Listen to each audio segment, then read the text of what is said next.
Aloha. If you're wondering if podcasting is dead, if SEO is dead, if blogging is dead, if ads are dead, and perhaps say our privacy, is it a threat to us or is it dead?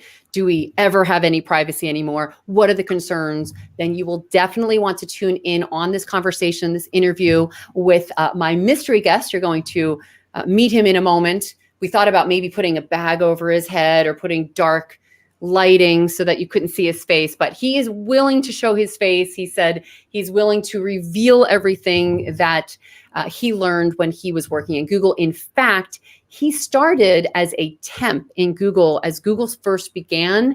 His first job there was, and I wrote it down to make sure I got the title correct, first as a temp, but then he started the Google AdWords department. Now it's just Google Ads, but the gentleman you're about to meet is the person who essentially created Google Ads. So if you've used Google Ads, if you've heard about Google Ads, you're about to meet the person that created it, that created the SOPs and the systems. So he worked there for a number of years until he decided he was going to branch off on his own. He now runs live events. He's what we consider an OG in the internet marketing department, in the digital marketing industry. I will let you meet him. I will pull up his website in a moment so you'll get to meet him as well, and you can check his website out and all of his accomplishments. But I wound up having a 2-hour conversation very late last night. He's overseas. So for him, it was, I think it was 3 p.m. For me, it was 1 a.m. And we chatted for about 2 hours. And I almost said his name. But I was like, listen, let's just get you on the show. Let's talk about some of these things. So today is a very special day that you essentially get to eavesdrop on a conversation between myself and a Google insider. And he's able to utilize Google, not only the ads, but he's also going to talk to you about things that he does to fill up. He's been running live events, obviously not right now. He's had to transition. We'll talk a little bit about that, but he has filled all of his live events through organic search and organic marketing. So he's going to talk a little bit about that as well.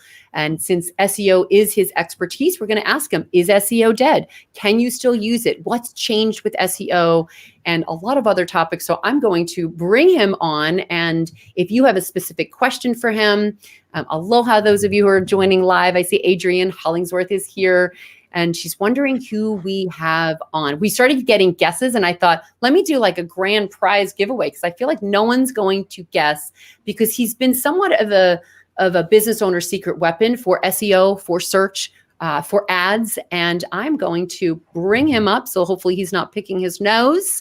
And you're going to get to meet the famous Simon Leung. Round of applause from everyone. Thank you. Coach Deb, thank you for having me. Pleasure to be here. So we're going to pick your brain, and you're willing to reveal all your secrets, right? I can't pick my nose, but you can pick my brain, huh? That's a deal. Why not? Yeah. So let's start off with first about SEO. I want you to answer the question: is it dead, or is it something that's still worth talking about? We'll talk a little bit about how it's changed, but give us a little bit of your story, because you also branched off on your own after having what people would consider a very secure job working for Google. So talk a little bit about your story, and first answer, if you can answer the question, is SEO dead? That's the funniest thing that I've ever heard. I mean, it's great because we talked about this. When it comes to internet marketing, when it comes to digital entrepreneurship, there's a lot of people who kind of want to use different types of angles to kind of get ahead, right? You say SEO is dead because you want to promote something else. You want to promote your own strategy. But for me, as you just mentioned, a lot of the businesses that I run, a lot of the live events that I do, a lot of my seminars, my products promotions and doing services, actually, I no longer run my businesses any ads. I don't use ads for any of my promotions. Why? Because we don't need to.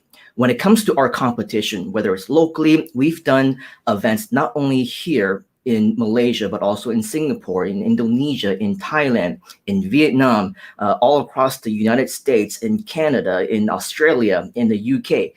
All of our events are 100% driven through organic traffic. I don't invest in any of the ads because it gives me something to say at my live events. I ask them, hey, how many of you actually found me through Facebook ads or YouTube ads or Google ads? And guess what? Nobody raises their hands. Why? Because nobody saw any of my ads. I never ran any ads, right? And so it's definitely a good social proof that social media, search engines, organic traffic, YouTube, video marketing, right?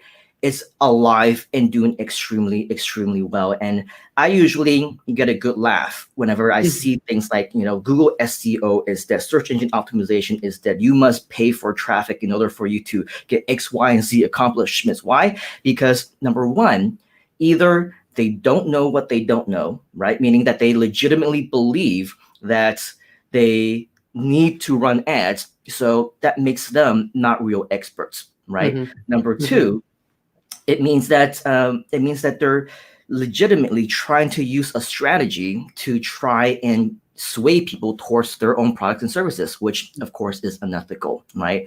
And ultimately, what happens is when more and more people believe that SEO is dead, that they must use Facebook ads or whatever types of other advertisements or internet marketing strategies, is good news for all of us who use it, right? Because it's less competition for us. It means that it's easier for us to dominate the search engines and dominate Google, which is one of my biggest focuses, right? In what I teach, make what you want to promote dominate at least not just page one, number one, but multiple first page, second page, third page positions. And even if people go into page 5 or page 10, people can still find you. So if other people cannot find your competition, who are they going to do business with, right? You. They're going to be doing business with you, and you're going to be getting those clients and customers and students or whatever it is that you might be promoting. So I very much find it funny and humorous whenever people use these kinds of analogies, or they want to use these kinds of marketing strategies, because I know with social proof, with my own businesses and the products and services that I promote, the live events and the seminars, which is, by the way, one of the most competitive, especially in this part of the world. Everything is with live events. They don't do online courses. They don't do online events, at least not before, March of this year. Right now, everything is online. But for the past several years, everything is offline. Everything is live events. And every single time we dominate all the search engines and Google and everything like that. So we very much believe, and we know that SEO is very much alive, working really well if you know what you're doing. I love that you shared that there's a strategy for people who are saying that, because either you have to pay them a lot of money to learn their secrets, or something else that's different. But the other thing that you shared, and how you were the guy who created the Google Ads department in Google, and yet you're using a lot of organic search. You're not even paying for ads. And I think that's really an important point. A lot of people too, because I was in social media and ran an agency, and people like, oh, you do a lot of ads. And me personally, sure, I've run ads for other people and other companies, but for me personally, I've always relied on organic search. And again, that's SEO, right? It's blogging, it's been podcasting, it's been YouTube, it's been videos, it's been social media and Twitter, right? That's how I've gotten my clients. That's how I've gotten people to fill my courses, events, right? It's fascinating how much I've used only organic. And I think people are really surprised, because they think they have to do Facebook advertising, and they don't necessarily have to. Like, they can, sure. I think of it as, it's maybe an accelerated rate, especially if you're new and you don't have time to build some of the relationships or write articles. So that's another question too, as far as, and Adrienne, I'm going to bring up one of the first questions that are in chat. But blogging, right? So we talked before we got on this interview, we're talking about a lot of things. So I'm going to try to remember all the good stuff that you shared, but how blogging, right? Like you integrate your YouTube video with your blog. Share a little bit about that strategy. And her question here is, so what are some SEO secrets? Google gives some good ideas, some guidelines, but I feel like there's so many different ideas out there as to what is good Google SEO. So if you could touch a little bit about that, and how people can tap into the Google search engine, perhaps without even paying. I think that's one of the best topics that you can talk about and teach people. Yeah, absolutely. And you mentioned early on that I used to work at Google, right? And Mhm. so when, even though I was in the ads department, Mhm. ads, not what I might have said I or thought you sounded almost like. said something different. I'm No, glad you it sounded different when I heard it it'll be when I great heard in it the for myself, transcription. right? But of course, what I learned while I was in the actual company Mhm. is that the fundamentals are never going to change. And this is one of the biggest mistakes that I have seen. People get misconstrued, right? They say, oh, SEO doesn't work anymore because Google's changed, because Mhm. the algorithm is different. It's Yeah. because all these different things are no longer the same. Mhm. False. Okay. The fundamentals are always going to remain the same. Big X. So False. yeah, Okay. I'll right. be your visual aid here. Google Mhm. doesn't make changes. They make improvements, right? Mhm. They make Mhm. improvements based on what they know is the core value of the Mhm. actual system itself, which Right. means that no, they don't, it's not that the title is no longer important. It's not that, the content or the keywords are no longer effective. Is Mhm. that they are making adaptations to whatever would be the best way for them to get that core goal in. And that core goal is to make sure that the ultimate user experience is at its maximum, right? They Mhm. want to make sure that when people are searching for things, that people are able to find them. Because Mhm. even though I was working with advertising clients in the Google AdWords at the time department, which is now Google Ads, and we had clients who were actually paying Google hundreds of thousands of dollars every single day in advertising spend, right? A lot of times, if they're doing the wrong thing that is against the rules, the terms of services, the policies, even with hundreds of thousands of dollars in ad spend every single day, Google will still ban them.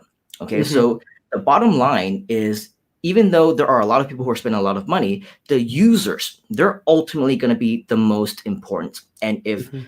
people are doing things that are spamming the system, they're doing scams and other product policies, now they're things that are against product policies and not compliant with their rules, then Google is going to take that privilege away from them, whether it means Mhm. the ability to run ads or whether it means the ability to even have your website show up in the search engines in the first place to be Mhm. ranked, right?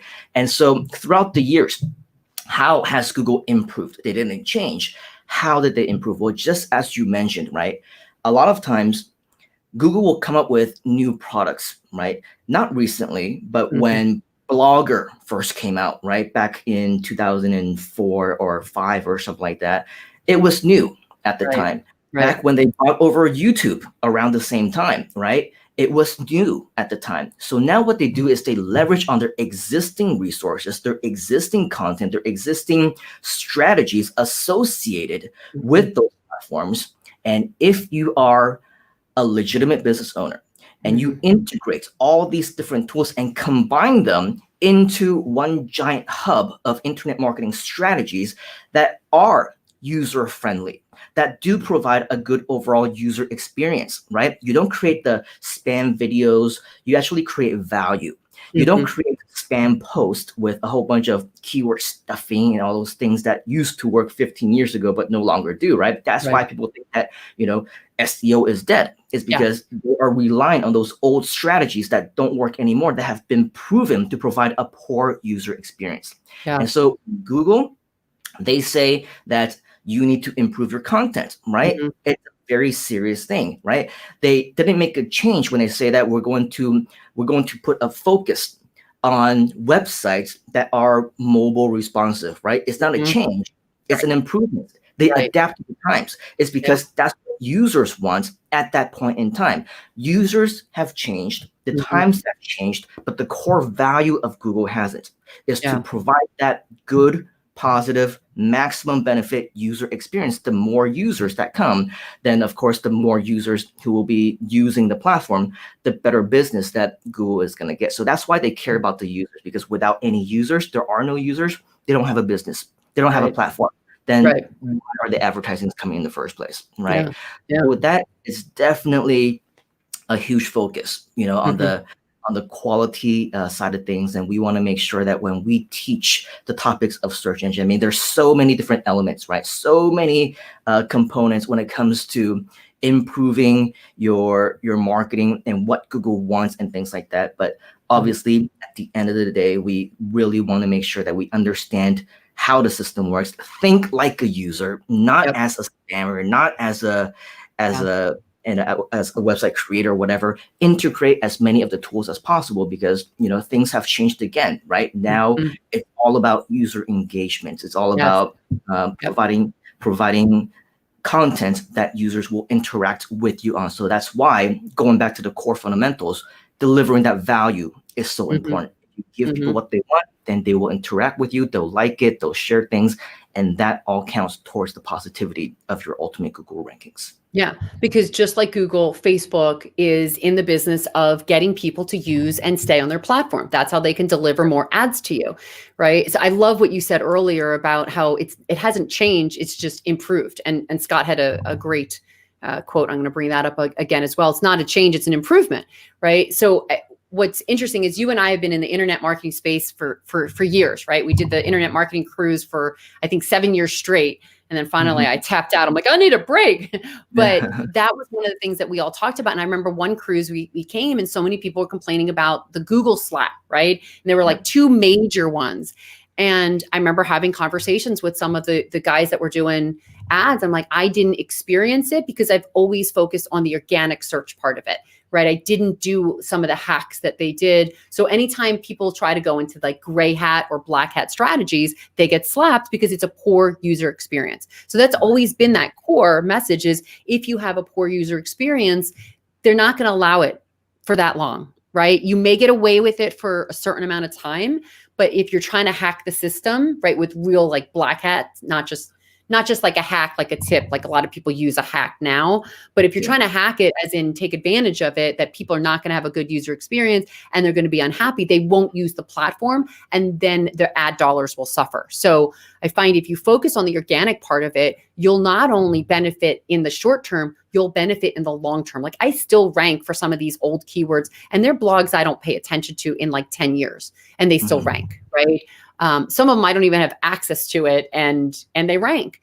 So one of the things we talked a little bit about, and I think it's important to touch on, not to get too in detail, but long-tail keywords versus just a keyword, right? So like diet is a short-term, right? Short tail keyword. It's just a short keyword. Whereas in the car industry, if I'm looking for a red Cayman S Porsche 2006, I'm a buyer. Like that's what we used to teach people. The longer the keyword is, the more you're targeting a client versus, oh, well, maybe I'm just looking for red Porsches because I want to share some pictures on my Instagram. I'm not necessarily a buyer, but if I'm entering really details or ketogenic diet, what's the best ketogenic diet to go on for women? Right? Those are more long tail keywords. So talk a little bit about long tail and the importance of that and the differentiation, because now the competition is far more fierce than it ever has been. And I think if you give them the tips on going after the long tail, they'll win. So if you can talk a little bit about that. Absolutely. Relevancy has always been a big part of the Google algorithm. As a matter of fact, it's one of the fundamentals, right? There's many different factors, but relevancy is definitely at the very top of that list. Now, when it comes to relevancy, what does that mean? Relevancy is what you mentioned, Deb, in terms of the keywords, right? We don't just simply want to have a broad term. So if we say something like, if we're looking for if we're selling, let's say, concert tickets for, I don't know, Bon Jovi, right?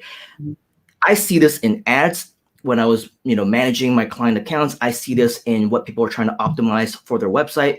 They have very generic keywords like Bon Jovi, for example. And to them, it might be relevant because they think, well, if they're searching for Bon Jovi, there might be Bon Jovi fans. And of course, as Bon Jovi fans, they're going to be interested in the concert tickets, right? Right? Because when people are searching for Bon Jovi, it can mean a lot of different things. Maybe you're looking for Bon Jovi pictures, right? Maybe they're looking for his website. Maybe they're looking for his social media. Maybe they're looking for his 80s big giant hairstyle, right? Maybe it looks something like this, right? Like a big giant hairstyle. It can mean a variety of his songs, his music videos, lyrics, right? Yeah. what we mean by relevancy is you want to be as specific as possible to your target audience. So you're not going to sell a lot of Bon Jovi tickets by putting the keyword Bon Jovi, right?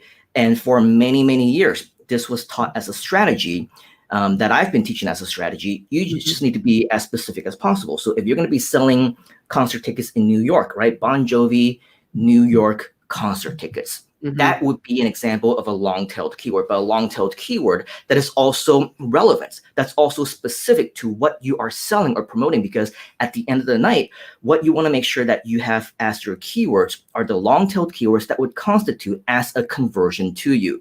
It doesn't matter if it's a long-tailed keyword, like the best place to have a party or whatever else. If you're not gonna make a sale on that, if people aren't gonna buy, if you're attracting people who aren't your customers, then it's also useless.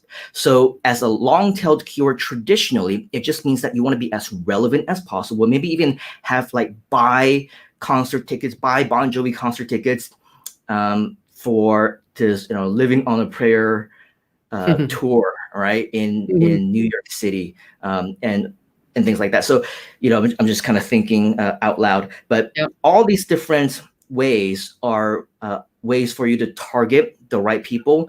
But now in this day and age, we talked about how we want to make improvements, right? Yeah. We want to make improvements because at the same time, Google is also making improvements. And I think most of us also know that in this digital era age, a lot of people aren't just on their computer searching for things on Google anymore, right? They're on their phones and they're driving and they're talking, right? And they're saying, "Hey Siri." Now, let's say we use another example, right? We talked about, if let's say you're on your computer, you want to find a pizza joint in New York, you're probably going to type in pizza New York, right? And that's the way that's been going for 10, 15 years, ever since 1997, 1998. But because times have changed, right? People are on the go, they're talking to their phone, and they're driving and talking to Siri at the same time, right? Or Google Assistant.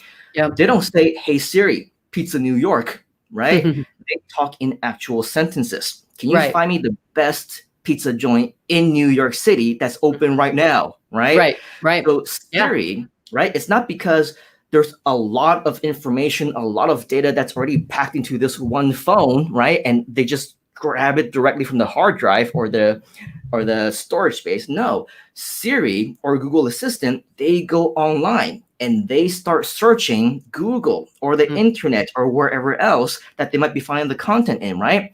And they use the exact same phrase that you just said to your phone in a complete sentence, right? As part of their search. Right. So in that case, more and more people are actually searching with long-tailed keywords. Will there be a small minority of people who are on their computers and whatever else and still typing on their phones? Sure, of course, right? I'm one of those people who does that. However, right, we want to adapt to the times. And so the good news is that when you are targeting those long-tailed phrases, you're targeting, number one, the majority of the people, right? And so when the majority of the people are finding you, you're getting that engagement. They click on your website, they see your video, they like it, they comment it, they share it, they said they found this really great blog post or whatnot about how great this restaurant was. I went there and it was superb, right? And so they do that, and now you got user engagement. And what happens? Even when people are searching on the shorter tail keywords, right? You have this, where is the best place to get pizza in New York City? Now, when people are searching for New York City pizza, right? In the traditional way, well, because you have that kind of background, that type of statistics already to have this positive effect on the user experience, even with the shorter term keywords, you're also going to get ranked, right? So, which is a win-win situation. It's a win-win deal for you. So targeting the long-tailed keywords, you will get the longer-tailed keyword searchers and the shorter-tailed keyword searchers. If you target only the short-tailed keywords, unfortunately, number one, you'll probably never rank because it's so competitive, right? And number two, even if you do rank, it'll only rank for those short-tailed keywords. And for longer phrases or whatever else, probably you won't be able to get ranked. There'll be more competition for it or whatnot, or maybe other people who have been around for years longer than you already got that engagement spot, right? So our strategy is to go and go for the specifics, adapt to the times, right? Make sure that we're targeting the people who are searching for these types of terms. And when you start to get results for the longer tailed keywords, the shorter tailed keywords will also get you positive results as well. One of the things I wrote on my notes from last night, I actually had a couple. Yes, and I have chats with my friends and I take notes because they say brilliant things. One of the things I wrote was Geocities. So do you want to talk a little bit about that, even just briefly? And by the way, if you're just tuning in, we have the famous Simon Leong. He's dropping some major awesome tips. I'm trying to not to use a word that would be a bad keyword, but great tips on keywords, SEO, marketing, and using organic search as opposed to trying to pay your way to get clients. He's a master at that. I've known him before too many years to count because then they'll think we're much older than we actually are, Simon. He started out at Google. He now is running his own digital marketing agency, his own internet marketing agency. He's been running live events in Malaysia and Singapore. Right now, obviously, he's doing virtual things and teaching people and sharing his knowledge to anyone who will tune in and listen, like you are privileged to do and eavesdrop right now. So I know you also have a long course on SEO, and I feel like we'll bring you back in and maybe talk a little bit about, maybe we'll dive more deeply into some of the SEO if people want it. If you do want us to talk more SEO strategies, drop that in the comments. We'll bring him back on future shows. Maybe introduce you to some of the courses. But last night we were talking like, well, we could talk SEO for literally 3 hours straight, but some things are just over people's heads. Whereas we're trying to give you some of these simple tips so that when you are either using social media marketing organically and you're creating posts or you're creating videos on YouTube, these are some of the things you can do.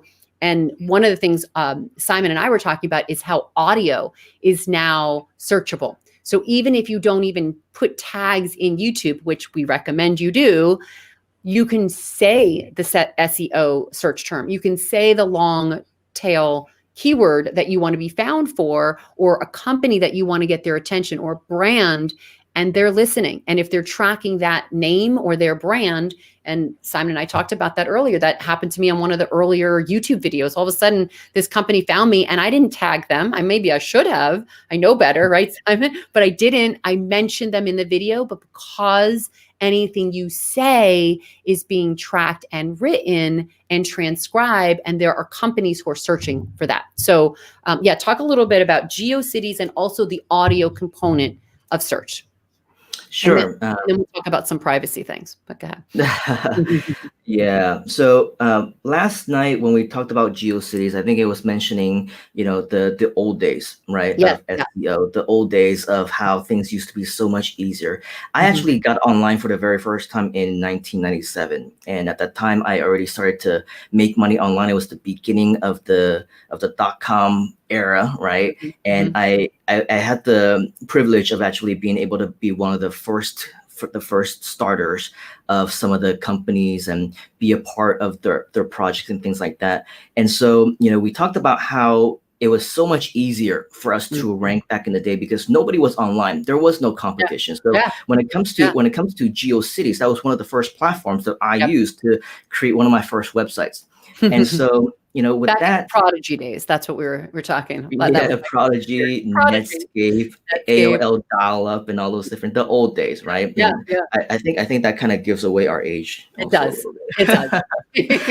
But basically, some of the lessons that we can learn with what we have, like let's say with GeoCities, right, or Excites or Lycos, from back in the day, is even though things have progressed, nobody uses Lycos or Excite or GeoCities anymore, but we take the exact same lessons that we learned from back in the day. Things progress, things change, but at the end, we always come back full circle, right? People use website builders. And with GeoCities, that was the thing, right? It was the easy way to get your websites online without any programming knowledge, without any HTML, without any design skills whatsoever, right? That was the whole sales plug.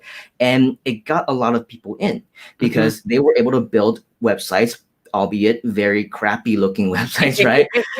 But at the same time, nonetheless, it still gave you the opportunity for the very first time in the history of the world, people were able to be online, right? Yeah. People were able to make themselves famous. People were able to become inspirations. And it was a whole new thing back in the day. And then things progressed, right? No longer are website builders the cool thing. You need to learn programming. You need to learn HTML. You need to learn how to code.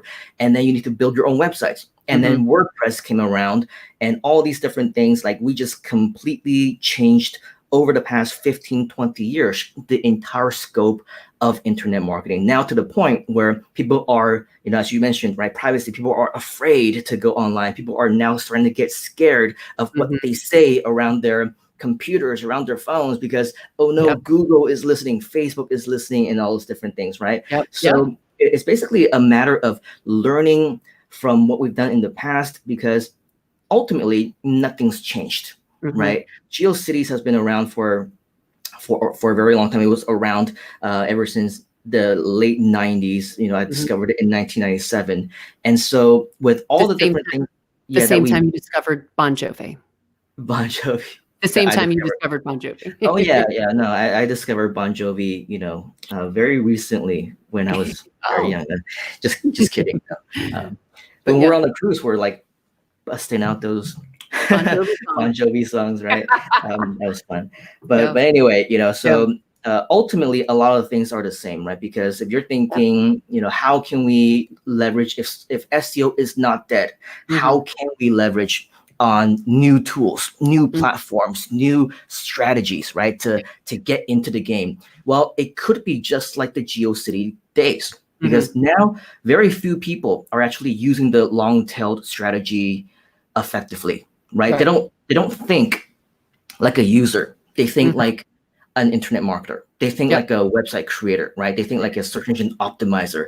You need to think like a user. And when you think like a user, you leverage on these strategies that we just talked about that now no one is using as effectively as they should be, right? And don't just think in terms of, let's say, one language. If you are multilingual, if you have access to people in different languages, the thing is, with the English speaking market, which is the biggest market, the opportunity is still very huge. But if you happen to be multilingual, you have access to different people who might speak different languages. Well, guess what? Those markets are even bigger, right? So the opportunity is extremely huge. It's like the days of GeoCities all over again. It's like the days where there doesn't have to be competition. You don't have to be doing what everybody else is doing. And you can still do very well in natural searches. And if you're just starting out, right, make money online for the very first time, just like what I did back in 1997. Yeah, things have progressed, things have changed, but when you progress and you adapt to that change, that's where you see the opportunity. So let's talk a little bit about privacy, because that's been all the rage, right? With the social dilemma right now, everyone's talking about that with media. Do we shut down our social media? Do we shut down our phones? Do we get flip phones? What's your take on that? And if they're worried about one app or one social media site, or that they're listening, that your privacy and all this, like they think it's a recent thing. So again, you started working in Google, some of the practices that they were doing years ago. What's the broader perspective of what's been happening for many years? And do you think it's worse now? Do you think it's about the same? And should we be worried? Should we be getting rid of our phones? Should we be getting burner phones? Or should we just adapt? And well, if you're worried about privacy, if you're worried about, getting your data spied on or whatnot, then yes, of course, get off social media, get off the planet, right? Because it's not something your only choice. Your only choice. It's not something that you can escape, right? Technology is all around us. If you say, I don't want to be tracked, so I'm going to delete TikTok, I'm going to delete Facebook, right? Then you also need to hide yourself and become a hermit in your house, get rid of all technology and not go out. because Mhm. when it comes to data collection, it's Mhm. been around ever since the beginning of time. It's Mhm. been around and it's all around us. You go out to malls, you go out to 7-Eleven, you go out to anywhere, there's CCTVs, there are other people with devices, there are people with phones. You're not going to stay quiet. You're not Mhm. going to stay hidden. If people wanted to spy on you, they will have a way to do that. Even Mhm. if you are at your house, right? There can be bugs anywhere. They can put it in the fan, right? They can put it in the ceiling. They can put it in the air conditioner, hide it in some kind of ventilation thing, right? There is Mhm. no way that you can hide and avoid from this. Mhm. So going back to the history, right? Mhm. We talked about GeoCities. Yeah. We talked about even in the beginning days how I got online for the very first time in the late 90s. Mhm. I used, yes, AOL, but then there's also some of the newer at the time companies that provided you free options, right? I used Mhm. something called Net Zero at the time. Net Mhm. Zero was a free ISP, internet service provider, and it was just like AOL. You Mhm. plug it into your phone jack, and then you dial in and all those different things, and it was free, Right. 100% free um, internet. And then they came up with something called Name Zero, right? Which is Mhm. the registration company, and you also can get your website domain names for free. And Mhm. so I got started because at the time I was a struggling student and I didn't have any money, anything like that. And so I got online for free. I started my businesses for free. I got my domain names for free. I got GeoCities for free. Everything was free. But how did they remain free, right? Mhm. They ran ads. They Mhm. had advertisements, right? With these advertisements, they were able to support the actual running of the companies. Yep. And that's exactly what's happening with the companies these days. They Yep. collect the data so that they can charge advertisers for their advertising fees, for their Mhm. banner ads and whatnot, right? Mhm. So this is something that has been around for a very long time. If you don't want to be tracked, don't use any technology. When Mhm. Gmail first got launched back, I believe in 2004, 2005, around that time, people were crazy, right? They were insane. They were very anti how they were able to see ads Yep. inside of their Gmail inbox because they say these ads are so relevant Yeah. to what I've been saying, talking Yes. about with my Yes. friends in actual threads and conversations in my emails. Yep. Is Google spying on me, right? Yeah.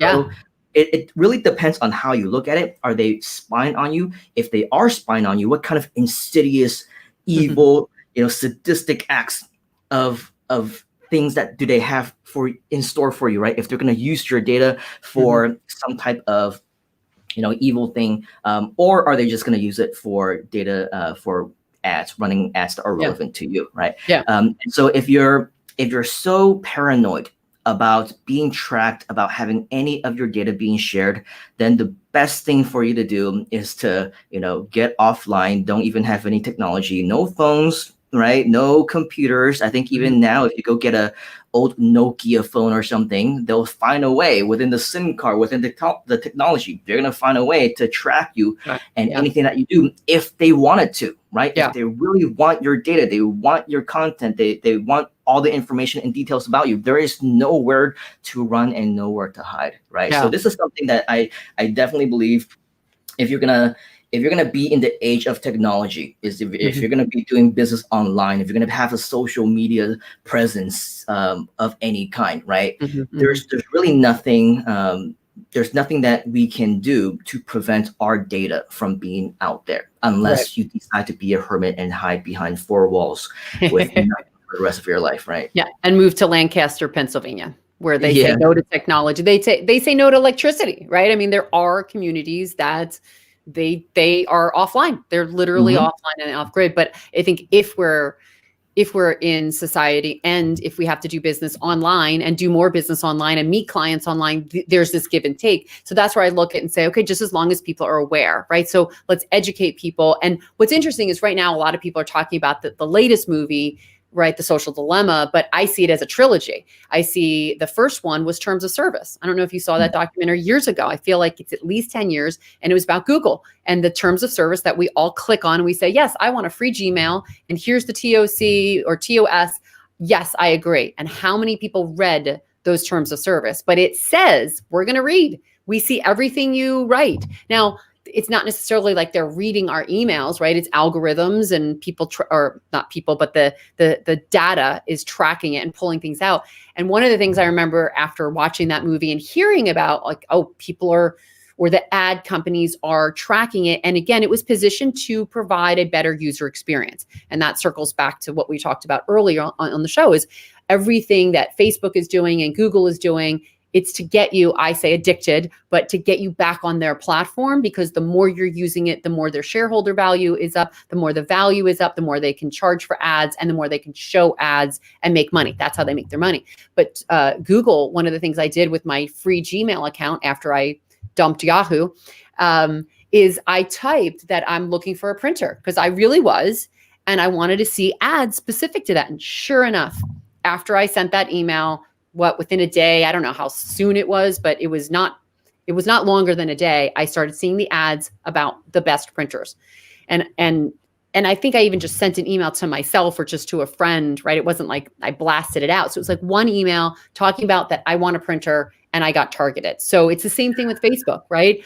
Like, and what's great is when we're coaching business owners, like, dude, there are people who say, we like this page, we like this product, we like this. So say even for events, inspirational events, if they like Tony Robbins and they like his events and you're a personal coach, well, guess what? You have a whole list of people that raised their hand and said, I want your services, right? Or again, search engine, building websites, right? If they want to do business online, there are groups and there are people that have raised their hand and said, that's me, market to me. So it's really good when the experience works, right? I think it's when the ads are really meeting people and at their needs. It's bad when all the things they talked about with social media, with the addiction, with people's identity, right? Younger people using it at a younger age. So that's where we can talk about limiting screen time for, your kids and doing things and putting measures in place. And then us not being triggered because we're only listening to one news source.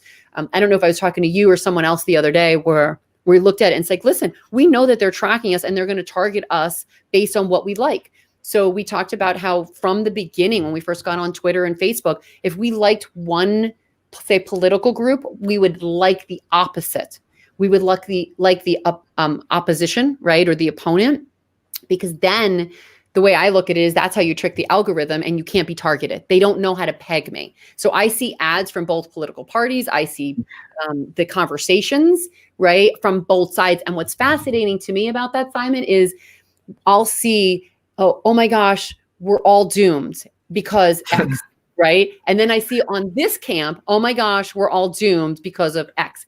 And it's literally the same fear, right? They're all being triggered emotionally because that's what gets people to vote. That's what gets people to share this, right? Mm-hmm. That's what gets people emotionally charged to be able to hit that like button or emotion button or share button.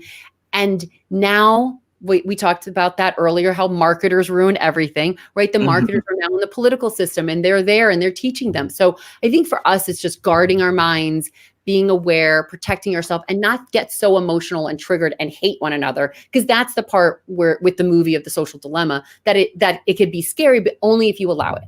Right. So if you find, what I've been telling my clients is, if you find you're getting triggered, like either silence some of those triggers. If they're talking about one subject every day, silence it for 30 days, give yourself peace of mind, or look at it from a different camp because you're finding everyone's getting triggered. So those are just, that's kind of a sidebar of just a, say, social conscious that came from the movie, where they're like, okay, we created this thing, but there was no social conscious about protecting people, right? And protecting children and teens and things like that. So if this is something that, you want to talk more about and you're watching, please put that in the comments. We'll talk more about that. SEO people were definitely saying, yes, come on, let's talk more about SEO. Bring him back, they said. And then I love what Adriana said is off the grid, Ron Swanson style. I don't know if you watch Parks and Rec, but there's an episode where he learns about cookies on the computer. And the next scene is he's literally ripping his computer out of the wall and throwing it in the dumpster in the alleyway. Probably best scene ever from Ron Swanson. And there's a gift about that. So let's share maybe some final tips on marketing, right? So we talked about SEO, we talked about blogging, that it's not dead, it still works. Maybe give them a little bit of a strategy on what you do with your YouTube channel and your videos and your blog in order to get that maximum SEO, to get that audience that would either come to your live event or buy your course? Sure. So when it comes to thinking about what Google wants and what they perceive to have the highest level of user experience, always think back to the platforms that they have.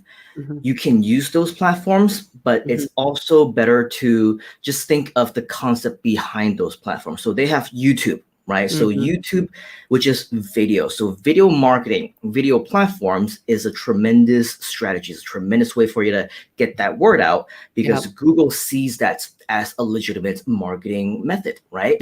Blogs, why is it effective? Why is it still effective? Because Blogger is a product that is owned by Google. And with Blogger, what do? You blog, right? And so with just these two examples alone, right, you basically will know that Google sees highly on blogs. They see highly on videos. Let's put one more out there, right? Websites. So do they have a website creator? Yes, they do, right? They have something called Google Sites. Not too many people know about that, but if you like go to my YouTube channel, whatever, you would see that, I don't know, last year or several months ago, I did an entire series on Google Sites. Why? Because number one, I'm using the Google platform, YouTube, right, to now talk about Google products, including Google Sites. These all in turn, right? Because now, a lot of people also say, well, video is video.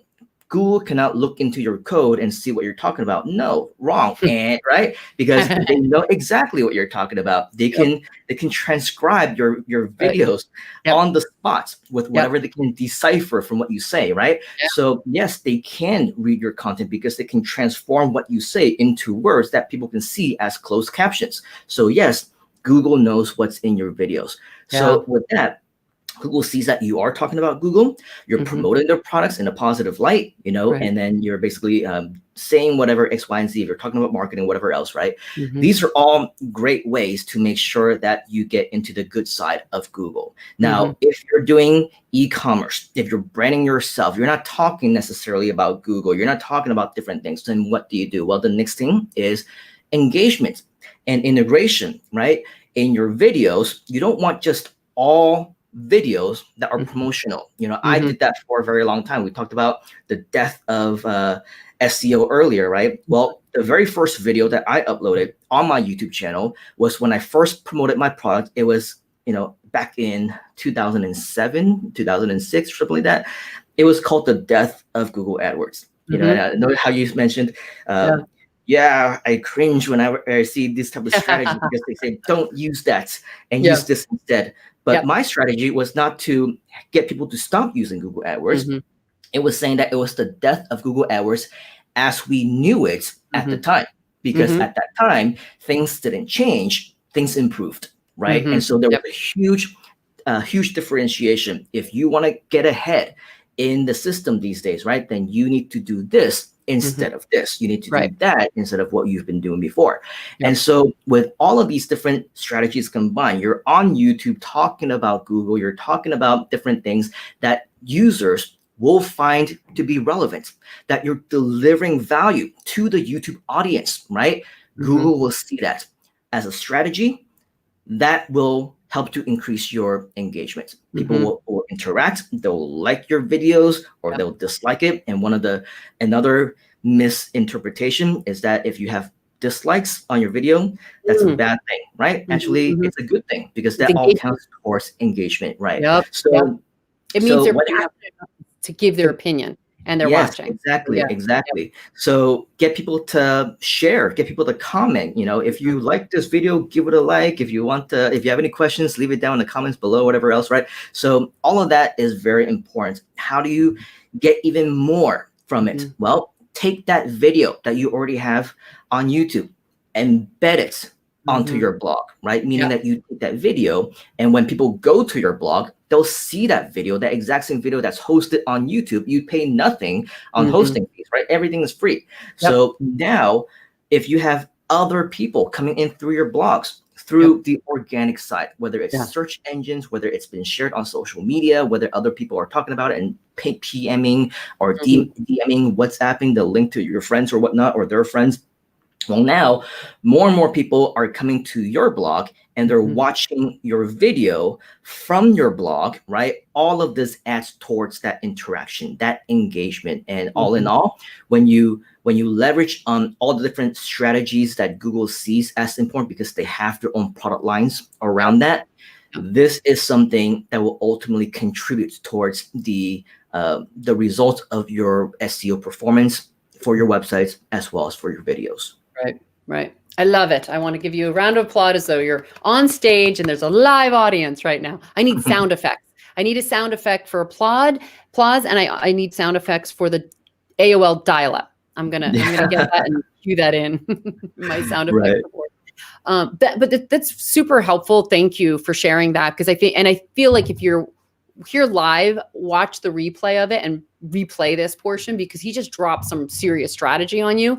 And if this is something that you want more of, us to get into some of the nitty gritty strategy, let us know. I do want to end our last 5 minutes though with a little bit of your story, because I feel like your story will inspire other people, especially now this year where either they're unemployed, right? They're getting unemployment because they're not essential. So they're depressed Mhm. because they're not essential, Simon. So that's the first thing. But right, like, to be serious is that they're, even if they're going back to work, they're finding that what they thought was a secure job is not so secure after all, especially in a post 2020 world of March, right? So they're thinking about online. And what used to be something that they thought about doing as a side hustle is now becoming a main hustle for them and a focus. And you did that. You left a very secure job at a very secure company, in Google. I do remember you gave us a tour, and I'm trying to think the year when we were up in Silicon Valley, and you gave us a tour. And like, I was like, check out the bikes that people, right? It's huge. Like the Googleplex is huge. And this is when we had the pop out camcorder.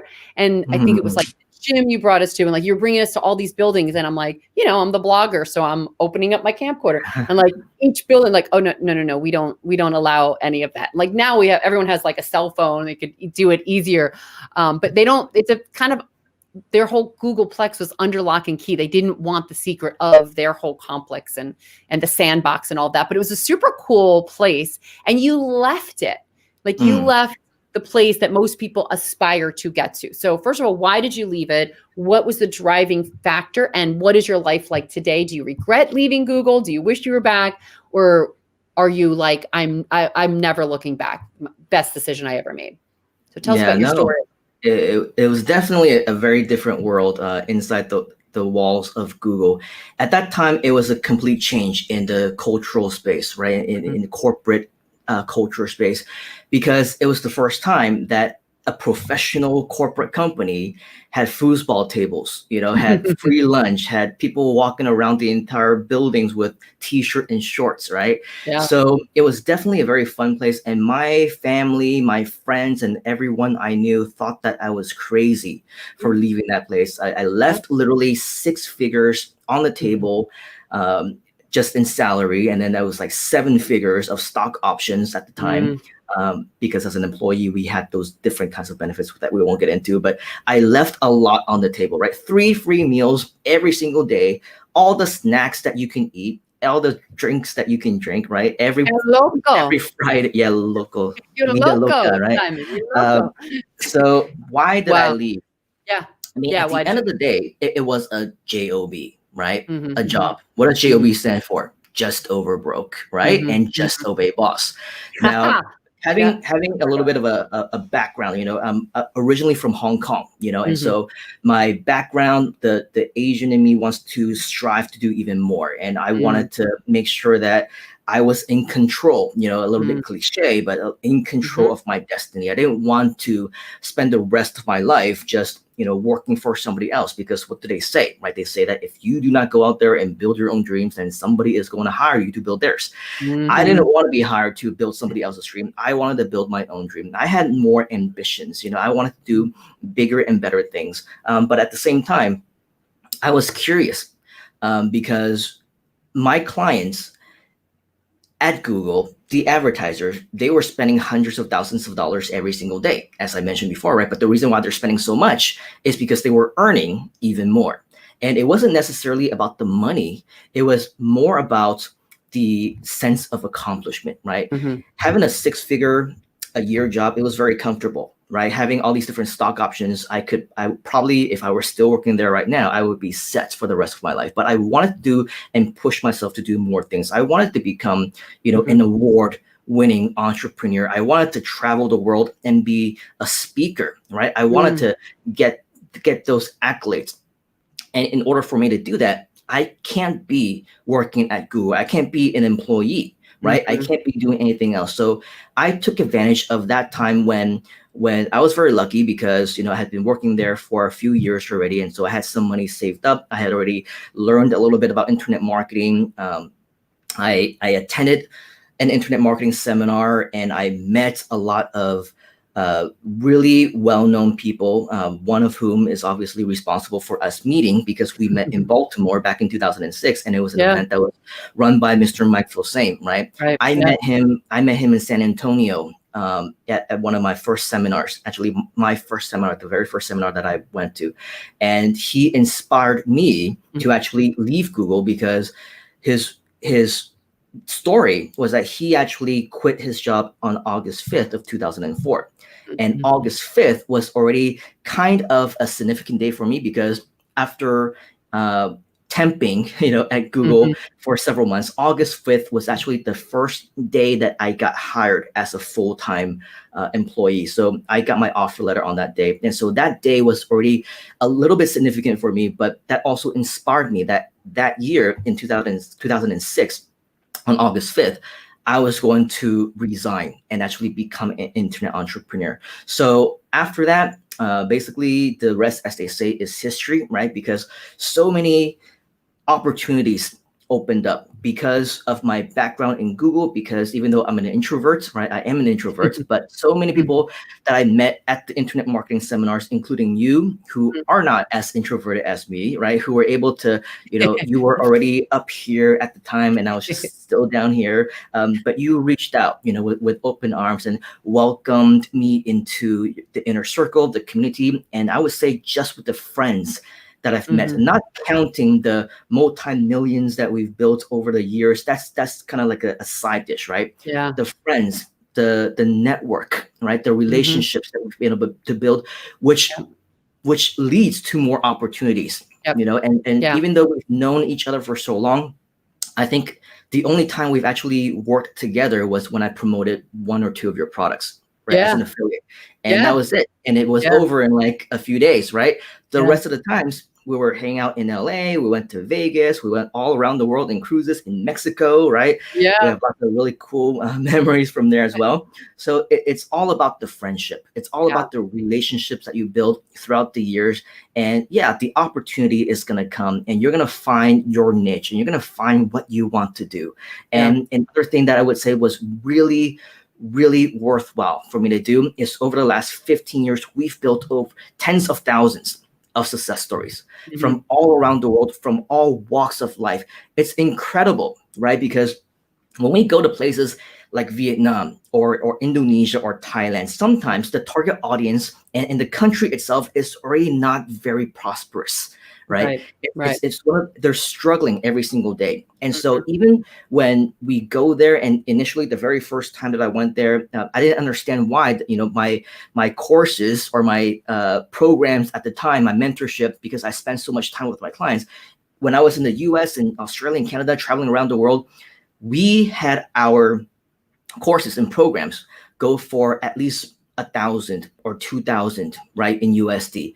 When we go to Vietnam or Indonesia or Thailand, these types of countries, we take an extra zero and we slash it like 200 USD, 100 USD. Right. And guess what? They can't even afford that. After the presentations, we get surrounded by so many people, right? And they're like, oh, we have so many questions. We want to learn from you. But ultimately, they can't sign up because they can barely even afford to eat. They can barely afford to raise their families and put food on the table. And so we saw that. And now more than ever, right?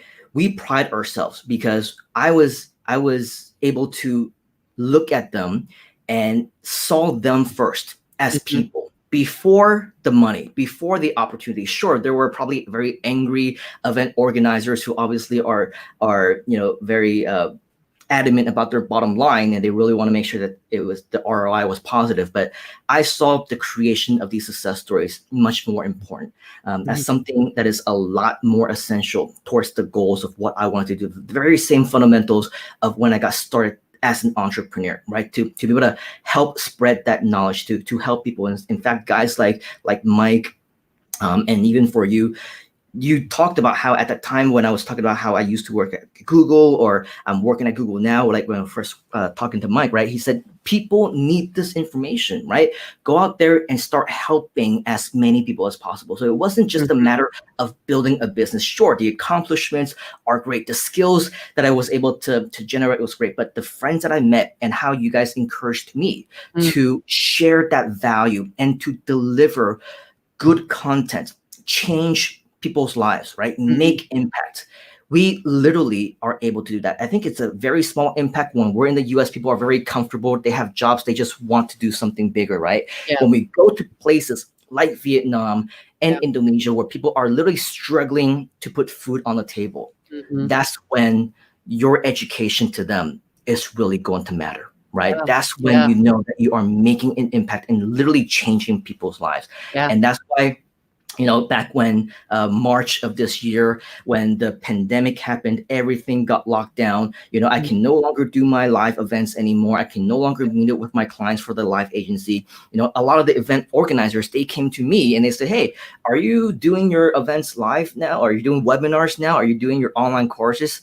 And at the time I said, well, no, I'm not, because I'm actually applying what I've been teaching. Right. I've been doing what I've been training. I've been doing internet marketing. I didn't create my own products. I didn't even take my existing courses and put them online to sell. I actually just did good old-fashioned affiliate marketing. What did I leverage on? YouTube. What else did I leverage on? Blogs, right? The same old school things that I've been teaching for the past 15 years. That other people say is dead, right? That they say doesn't work, that they say is no longer what you should be focusing on. Well, guess what? During this time frame, not just in terms of the time value, because I no longer have to travel, I no longer have to go anywhere. I was locked down behind these four walls, right? I was in this office for months and months and months. Our results grew exponentially. We did so much better. I did so much better in my business just because we decided to focus online. So if you're just starting out, you found that during the last several months, this pandemic has taken a big toll on you. The economy, right, is bad. The job market is bad. People are losing their jobs. They're losing their businesses. They're losing everything that they've built for God knows how long, right? Because they can no longer go out. Just to let you know, right, there is hope at the end of the tunnel, because I've done nothing except focus on what I've been doing on this computer, right, for the past several months. This is my bread and butter right here. I don't need to do live events. I don't need to do webinars. I don't need to teach other people. And when other people, we talked about, we didn't really get into it, but the fake gurus, right? They take a $10 course in Udemy and now they're a guru. They attended my class, right? They didn't even get the instant accomplishments that the rest of the students got, right? Instantaneous first page results, right? On Google, on YouTube. They didn't even get those, but now somehow they're all experts and they're training other people. They're online, they're charging hundreds, even thousands just to learn what they supposedly can teach you. Maybe they learned the skill of being a good marketer or a good salesperson, right? But at the end of the night, they cannot deliver that value. And with veterans, like you and I and some of our close friends in the internet marketing space, the real legitimate veterans of the internet marketing industry, there is nothing that they can do that will compare to that knowledge. And so if that's their whole thing, you want to go online, you want to teach people how to make money, but that's their way, that's your business, that's your way of doing business, right? Then that's not the ethical way to go, right? That's not the legitimate business model, because how long is that going to last when you have the real internet marketing skills? First and foremost, realize that the potential is real. First of all, realize that real people are making real money. People who are in Vietnam, who can't even speak English. I literally have to have translators on the stage with me because I say one thing in English, they translate it back into Vietnamese, right? Mm-hmm. They can get results. They Right. now make more money than lawyers, than doctors, people who got Mm. PhD degrees, master Wow. degrees, right, graduate degrees. They make more money than the traditional corporate employees, right? Right. So Right. is there hope? Absolutely. And because of the technology, because Mm-hmm. of strategies, because of Mm-hmm. so many new products and services that we don't have time to get into today, the opportunity, I would say, is bigger than ever. Combine that with the times, combine that with more and more people are looking for opportunities, looking for potential to buy things on the internet because they can't go anywhere else, because they need to adapt to the new normal or whatnot, right? Yep. Yep. This is the place to be. So don't worry, right? Things will work out. Yep. Align yourselves with the right systems, with the right mentorship, right? Why do Mm-hmm. I not sell my mentorship? Why do I provide it for free? Why do I Mm-hmm. not sell my consultation anymore? Why do I provide it for free? Why do I not sell all my resources anymore? Why do I provide it for free? It's because Mm-hmm. we're adapting to the times, right? Yep. We Yep. know that people need this. We know that people also cannot afford it right now. Mm-hmm. And we know that more and more people want to change their lives at this point in time. And so, like me, I know that you're doing a lot of these free interviews and with the purpose of delivering value to your audience, right? So I applaud you for that, right? Because we don't want to be like other people who are doing it for the money. We don't want to Mm-hmm. be other people who are just thinking business minded. We want to do this because it's going to make us X, Y, and Z or whatnot. No, give yourself, give your Yeah. knowledge, use Yeah. this opportunity to change as much lives as possible, even if it is for free, right? Right. And I'm Right. doing many things for free. You're doing many things for free, including our personal time. And I'll tell you, the reward at the end of the day is to watch our students succeed. And so Right. that's our hope for anybody who is watching this right now, anyone who decides to work with us in the future, anyone who provides us with additional information about yourself and your interest and what your goals are. Deb and I, we're very excited to be able to use this opportunity, however long it might last. Yep. I'm stuck in Malaysia until the end of the year because the prime minister had just right, they just closed down the borders. I cannot leave the country. I used to Yeah. travel every Yeah. single month, and Yeah. actually Same. every single week I would actually Yeah. have a road trip somewhere, right? Maybe Yeah. to KL. I'm in Penang right now in Malaysia, but for the last several months, traveled nowhere, right? I've been Nothing. in Penang, Yes. I've been on the island, and for the next several months until 2021, it looks like we're not Mm-hmm. going to be going anywhere. Yeah. So leverage on this time, take advantage of it while I'm still at home, while you're still at home, Yeah. and Deb and I would be more than happy to extend our hand and see what else we can do to help you. Agree. I love it. I love it. Oh, you provided exactly what I want as far as inspiring people and giving people hope, because it's true. Like now more than ever, the digital age has been accelerated. Like that's the one benefit of 2020, right? There's been a lot of horrible things, a lot of crazy things, right? Mm. But the positive, right? And I'm an eternal optimist, and I think you are as well. And I think anyone who's an entrepreneur has to be an optimist or a little crazy, because we see possibilities where nobody else sees it. Everyone else thinks we're crazy. But yeah, like, and it's interesting too, even the taking things for granted, right? I remember getting burnt out speaking and going from hotel to hotel to hotel, right? And like sometimes it's exciting. I remember going to Australia and it was a 3-city tour, and I just stayed there for the full 3 weeks because it didn't make sense to drive all the way back to Hawaii fly. You can't drive. That would be weird. There's no bridge.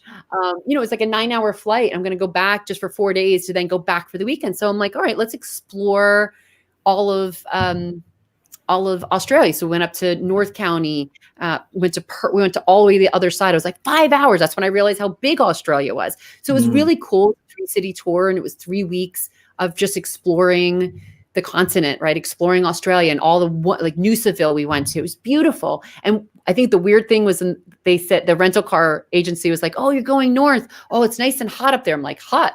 like for me, that's upside down bizarro world. Cause like north is always colder and it's like winter is summer there and summer is winter. So those were beautiful times. But then other times, like you're going to Baltimore for a night and speaking, and then you're going somewhere else. And I remember getting like tired, like, oh, I just want to be home for a bit. Well, I got my wish. Yeah. And now I'm just traveling again, right? Now so we got the travel bug, right? Yeah, really do. I really do. So I like what you just said there too. Is like we're giving all this content for free, and we'll keep doing this. If we see in the comments that you like it, you're providing value. I try not to multitask, but I just saw someone slide into my DM, Simon, and they're like, "How can I get paid just to watch your shows? Because I just absorb all this content." So we're getting really good feedback that they loved this, love the value that you shared. Thank you for sharing your time. And yeah, I feel like we should bring you on again, and maybe we'll create a course for people.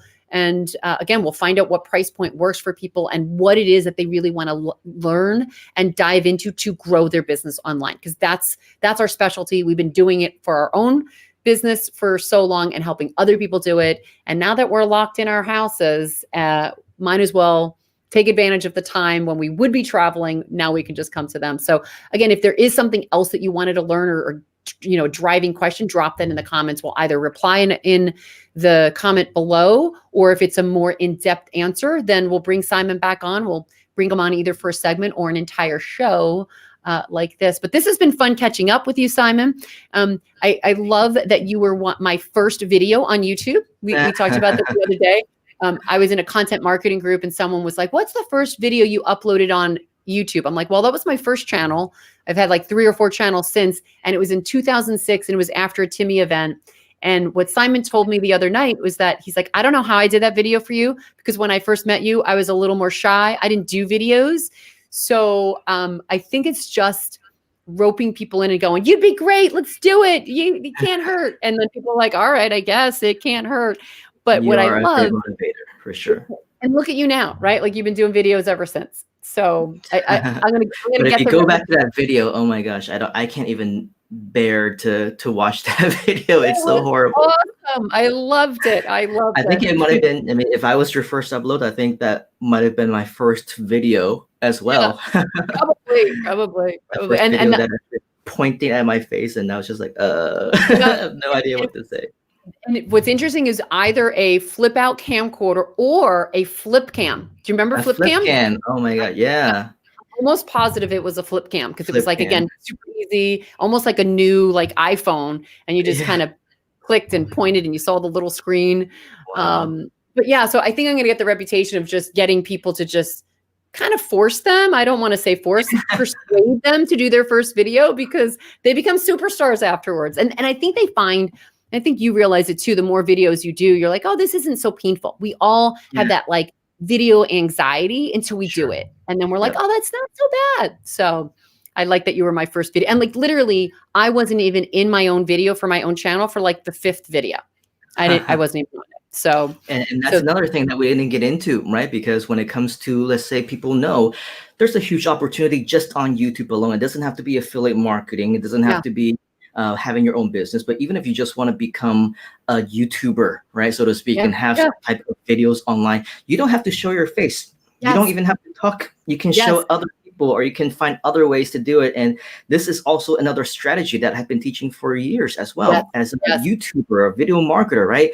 You can just make ad revenue, right? If you want.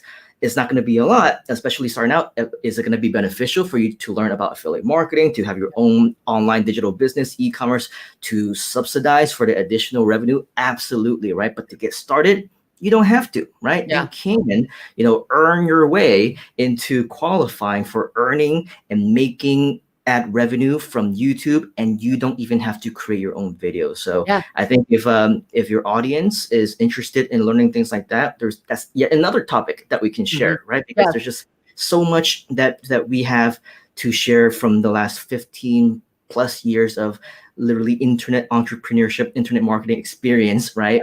That I think business models and how to get started, how to transform a hobby that we have every single day. We go online every single day. As long as you're not afraid of your data, or privacy, anything like that, if you're willing to explore the potential, it is limitless for sure. Just don't be a criminal, and you don't have to worry about privacy. So follow Simon's YouTube page. I will actually go, once we're done here, on the YouTube channel. So if you go to sharethischannel.com, that's where you're going to find the replay of this video, because it's shared on multiple LinkedIn, Twitch. I think it's on my Facebook fan page group, but the main replay will be on YouTube. And I'm going to paste in the comments one of his videos, because I was stalking your channel last night, and one of them was, and you got like thousands of views on it, that was how to do video without showing your face. It was like no face and, make money.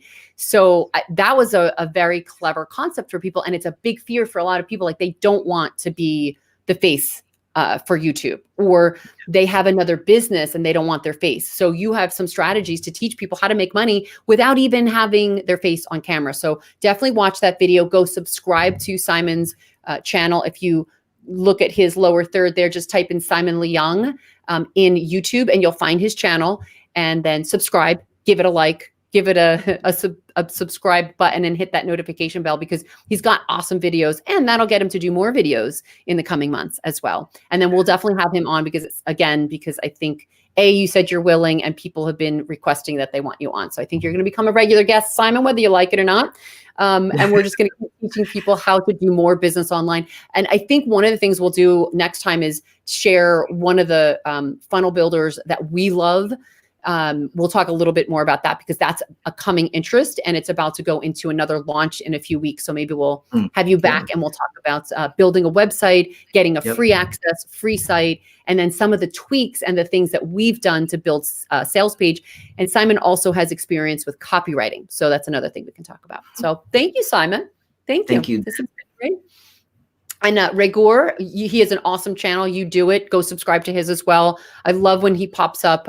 He's got the nice yellow background, so he always stands out. And that's a nice little hack too, is when you have your headshot. If you've got something bright behind you, you pop out. But he teaches people how to do, I would say, handyman task. Like, you can do it, right? So I always think of you can do it anytime I see the you do it from Regor.